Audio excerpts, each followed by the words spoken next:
We are now on stage 1 of load shedding. We started at 6 o'clock this morning. It's expected to continue until 10 o'clock this evening. Things are beginning to shape up a bit because remember we had implemented stage 3 of load shedding yesterday and days before. But some of our generators are back online, which is the reason why we are now on stage 1 of load shedding. Now, stage 3 and stage 4 are very dangerous levels for us, but we're back at stage 1 now. Can you break that down for us so the consumers can understand? Let's start off with stage 1. What does it mean? How much power do you need to lose in order to back up your systems or whatever it means for us? Sure. At an operational level, generally we use 3 stages, stage 1, 2, and 3. But sometimes, obviously, if things are really tight, then we go to stage 4. But generally, from our side as a company, we really would like to limit it to stage 1 and 2 because those ones are, for lack of a better word, manageable in a sense that they don't go deeper into like long durations of load shedding. But stage 1 essentially means that we are short of about 1,000 megawatts. Stage 2 means that we are short of about 2,000 megawatts. And for people generally, maybe still that does not necessarily mean anything to them. Yes. So at a practical level, when we're on stage 2, for example, like we were yesterday, for example, if we are on stage 2 from 6 o'clock in the morning, in your municipality, they might load shed you for 2 hours, starting from 6 in the morning until 8 o'clock. And then maybe later in the afternoon, say, for example, from 4 to 6, they'll come back to you again. Stage 1 generally is relatively manageable in a sense that you are only likely to be affected once in a day. So basically it boils down to perhaps hours, if I can break it down. So stage 1 would be 1 hour maybe out with power, and then stage 2 maybe 2. Am I understanding that correctly? It depends really on the schedules of municipalities. Municipalities like Johannesburg, for example, they operate on a 4-hour rotational basis.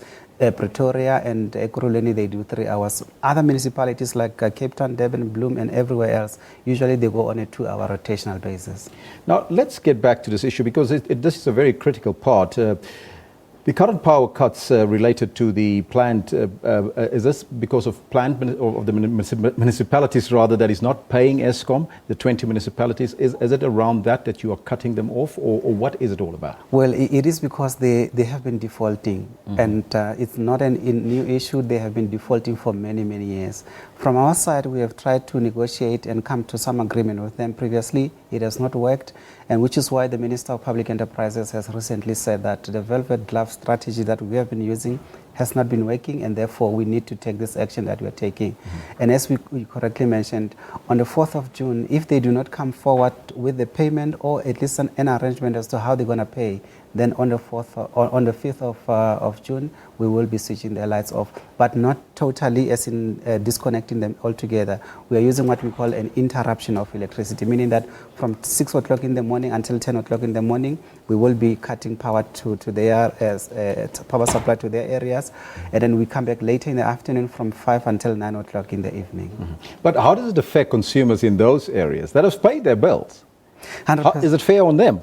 It is unfair on them. I must acknowledge that it's going to be very unfair on them. But remember, our customers are municipalities, and therefore we are basically cutting our customers, which is the municipalities, and they in turn have their own customers. So we're urging customers who are paying in those localities to actually put pressure on the municipalities to pay their bills, because municipalities are not using the money which is coming from these customers, that they're paying customers to pay for their bills. So this, previously we had used this thing before, and in some areas the people have used their pressure to force the municipalities to make sure that they honor their bills. Hopefully this strategy will work. In fact, I would like to take this opportunity to also state that out of the 20, we now have 19. One municipality, which is the Namakoi, has now come forward. They have paid part of their bill, and they have arranged with Eskom as to how they're going to pay. So we now have 19 out of 20 municipalities. So that is some good news there for us. Sure. Now, these 19 municipalities now, they're affecting the rest of South Africa with regards to power, because everybody else is being punished, so to speak, even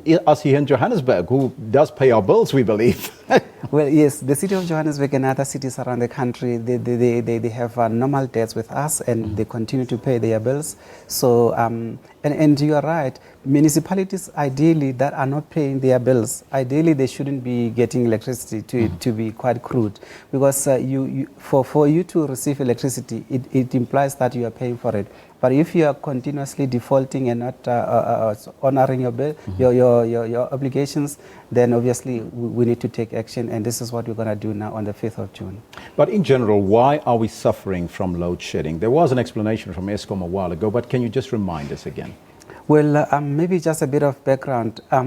After 1994, there was a time when the government decided that Eskom should not build new generating capacity, because at the time the government wanted to privatize Eskom, or at least to bring in private independent power producers. And for about 10 years it did not happen, and it was only around 2005 when we were asked as a company to start building. But it was already too late, because 2 years later, around 2006, that's when we started having electricity issues in Cape Town and elsewhere in the country. So, but right now, as we say, we are currently building 5 new projects. At least one of them has already been completed, which has not received a lot of attention, I suppose. We have a 100 megawatts wind facility in the Western Cape. It is currently, as I speak to you, producing 100 megawatts into the grid. We are building a big one at Medupi and Kusile. There's another one called Ingula, and we're also going to build a solar facility in the Northern Cape. So all of those projects, the 4 remaining ones, will be completed between now and 2020. Now, talking about Medupi, there's trouble at Medupi again. Are you trying to resolve this particular issue, and where do we stand right now? Well, unfortunately, we are seeing not a lot of people reporting for work because of intimidation, I'm afraid. From our side, the unions have previously said to us that they were, as a precondition of them going back to work, they needed all the people who were facing dismissal to be reinstated unconditionally. We reinstated them yesterday, in fact on Tuesday, and we're expecting everyone to be back at their posts yesterday on Wednesday. But they did not report for work, and the same happens today.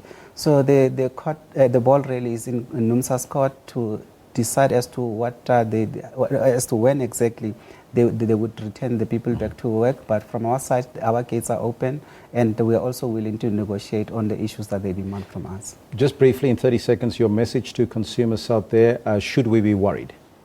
I would say we should do everything we can as South Africans generally to make sure that we support Eskom in terms of, and municipalities, firstly in terms of paying for our bills, so that they in turn can pay their dues to Eskom.